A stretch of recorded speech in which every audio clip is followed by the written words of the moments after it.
All right. This is my first attempt at a longer form YouTube video, and I've really been feeling called to do this for a while, to speak in a longer, wider format. And I know that Instagram and TikTok and platforms like this don't really offer the capacity to do that so much. It's more about short form content, really fast, really quick, get to the point, which absolutely makes sense for a lot of topics. But for some things, you want to go a little deeper, you want to talk about it a bit more and have the space to do that. So I've really felt called to do a YouTube video and share more about the soul's journey, and particularly when it comes to your soul's work and doing the work that you're passionate about and the thing that excites you, and really the challenges that brings, because it's big stuff, big meaty topics that are sometimes hard to digest into like a 1-minute reel on Instagram or a 20-second story or something. So this is why I'm experimenting with YouTube and just having some space to talk. Let's see how it goes. But yeah, I'm here today to talk about your soul's journey and how it's not linear and it's not going to unfold in the way that you expect. And there has to be space and capacity within you to, experience that, to go with that, to trust that flow, to follow that dynamic, to let yourself experience what you're experiencing. Because I think so many of us expect things to turn out a certain way. And we're kind of locked into this way of thinking that like things should unfold in a certain way. And there's an old school ideology around work, particularly, that you found the career that you were interested in, you did that thing, you did it for 20, 30 years, and that was your thing in life. And there's often even this idea that there is this thing in life that we came here to do and that's our thing. And I think that is also a misconception that needs to be busted, because when you're following the journey of your soul and your soul's work, it's often very multidimensional. It's not necessarily going to fit into a box and be one neatly packaged little thing. So I feel that way of thinking is very outdated. And in order to do your soul's work, you really have to let go of that and just be like open to where your soul is going to take you in a work sense. So the best way I can explain that, I guess, is to share a bit of my journey and what I've been through with my soul's journey, and then how that relates to my work. And more particularly, I'm going to focus on the last few years of my life, although I've been following my soul and my intuition for a very long time. But in the last few years, there's been some major things. So I'll just start with the story. In 2020, I returned to Australia after 10 years living in Germany. And it was a big bumpy ride coming back, because, you've been away that long, you've changed as a person, you come back home, you're different, the place feels different. I found it really hard to land back in Oz again. And coupled with that, it was COVID time. So it was I literally landed in Australia on March 9th, 2020. And it was like the world shut down after that, and it was mad. So it was a really tricky time for me navigating the re-entry back into my home country. But I'd been feeling called to come home for a while. And the thing is, I'd lived in a big banging city in Berlin for 10 years. And I was a city girl through and through and lived that big city life. I was very busy, had a lot of things going on. I worked hard, I partied hard, I did all the city things. And for the last few years of my time there, I was feeling really dissatisfied with that life, and I was craving home and nature and Australia and the peace that the nature brings here, that is so special and magical, and I don't think exists anywhere else. It's like a very unique thing, the Australian environment. So I was really craving that and really drawn to that, and I wanted to be in nature and I wanted space. And then, as I mentioned, it was COVID time. So the world was pretty scary then. Like a lot of us didn't want to be out in the world. Many people were, forced to be home, but sheltering at home, staying home, like not wanting to engage with the world. It was a really weird, strange time. And so this exacerbated this feeling within me of like wanting to go to nature, move away from the cities and just pretty much go bush, as we say in Australia, like live in the bush. And over the course of like 12 months, this dream came to fruition, and I found a place on an eco-retreat property, literally a dream come true in the middle of nowhere kind of thing, like far from, like 40 minutes from the nearest local town. And it was absolutely beautiful, like a fucking magical paradise. Like we had so much space, so much nature around us. I say we because I moved in with a flatmate, and we shared this house on this land, and literally it was wild. There was like no neighbors, like trees and nature for miles. We had all kinds of creatures on the property, like a snake that lived in the roof, goannas that would come up to the door, like frogs in my bed. I had a snake in my bedroom once. Like, it was wild, wild times. But it really, really spoke to a part of me that needed that peace and that sanctuary during that mad time in the world. So I really embraced that lifestyle and I went deep into it. And, we had a veggie garden, we had chickens. I learned to tend to chickens. I learned to collect firewood and build a fire. I learned to clean gutters and do things that I'd never done before, like manage a property. And I loved that and I embraced that. And I was like, this is it for me. Like, this is what I want out of life. This is where my soul has led me. So it makes sense that I'm here and this is the life I want to cultivate for myself. But then fast forward a couple of years, I did that for 2.5, 3 years. I started to feel a shift within me of like, frustration and isolation and loneliness. That was one of the biggest things because I was so far away from like the world and society and stuff like that. I lived, on the edge of a very tiny town. There was not much going on. I'm a single girl. I'm relatively young and there just was nothing going on. So I felt very isolated, very lonely. And it kind of hit me one day and I was like, I need a change and maybe I need to go back to the city again. But I was so freaking scared to make that move because it was like, how could I deconstruct this dream that I'd created? How could I step out of this thing that I thought that I wanted that had landed within me and felt so right? And it was like, yes, this was the future that I could see for myself. And I was so afraid to let that go. And I held on really fucking tight for a while. I was just like, no, I feel these things, but I don't want to admit it because this is what I wanted. So I'm here now. Like, I'm not going to change.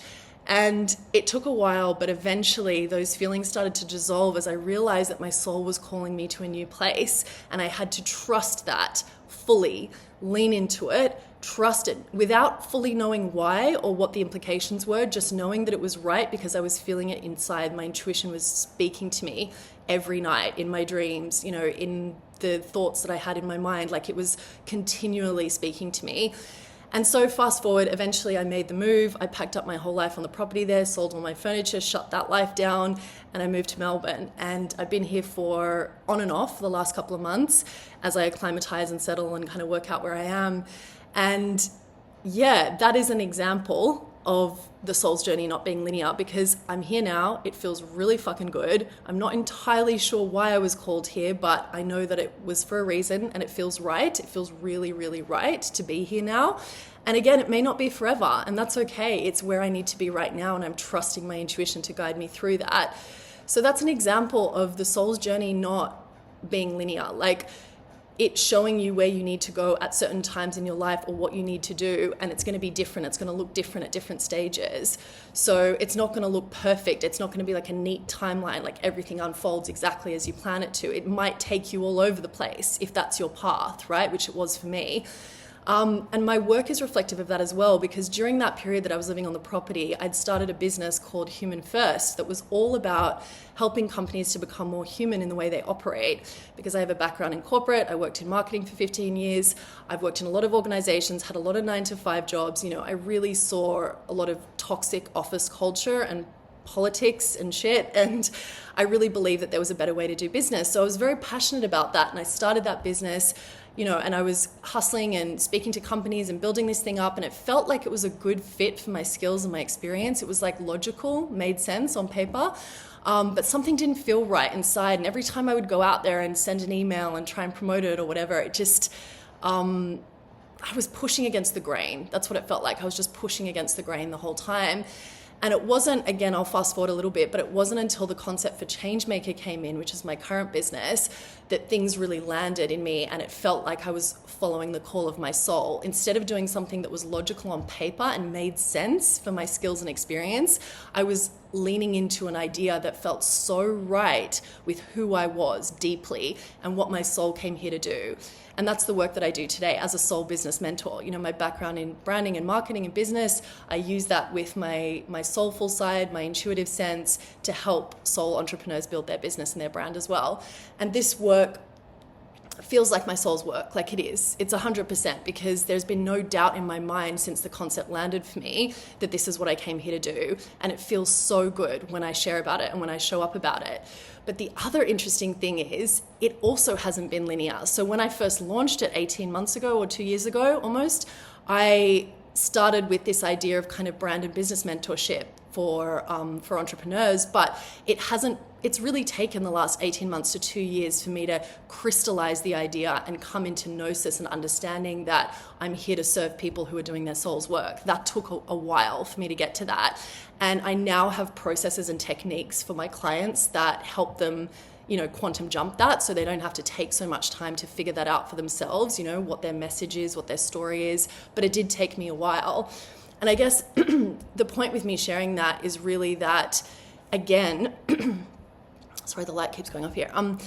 Again, it's just not linear. Like, it's when you do your soul's work, or when you decide to follow your soul's journey in life and be led by the intuitions that pull you forward, the nudges, the whispers, when you choose to commit to that and live like that, it's not going to unfold neatly. It's not going to make sense a lot of the way.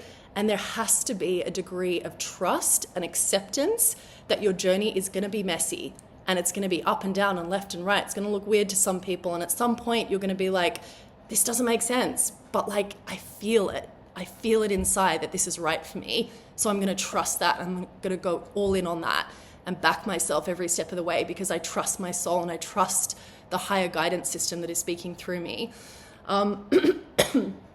So yeah, I guess this is the point of my share, really, is to lean into the space of allowing and surrendering to the voice that speaks to you from within, and trusting and knowing that it is not going to unfold in a super neat, organic, logical way, and to be okay with that.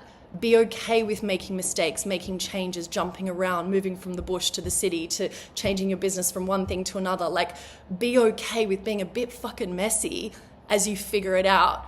As long as you are following the intuitive pulls and the nudges, you cannot go wrong. There is a reason for it all unfolding like that. You will learn things along the way, integrate higher levels of knowledge and experience and understanding that will be valuable for your work and what you're here to share. So trust the process, really. And that sounds so fucking simple. And I know it's really, really hard, because again, I think our society wants things to be really neat and categorized. We thrive on categorizing people and putting them in a box. Oh, this is this type of person. This is the work they do. Even trying to label yourself sometimes as a sole entrepreneur is really difficult, because we're multidimensional, multifaceted beings with multiple interests and ideologies and perspectives. So how can you fit all of that into a neat box? How can you make it make sense? Maybe we don't have to, maybe we just be messy freaking humans, follow our paths, share where we're at any given time. And maybe that's all it's ever meant to be. I just want to let go of the idea that things need to be neat and logical. And I think this outdated idea, particularly when it comes to career and work, that you fit into a theme or a box. There is no theme. Like, you are the theme. And this is what I say about branding as well. You are the brand is you. So it's all about you and your current self-expression and following that. That's really my point that I came here to share today. I hope I've transmitted it and that you've received what I had to share. I don't think there's much more on that except for trust. Trust deeply wherever you're being guided in this current moment, and allow yourself to be messy for a while. That's really the key point. All right, I'm going to wrap it up there, but maybe I'll be back on YouTube soon. I'll see how this feels. But thank you for being here. Thank you for listening if you made it through. And if you want to talk to me about my work, or you want to connect or share feedback on this topic, I'd love to hear it.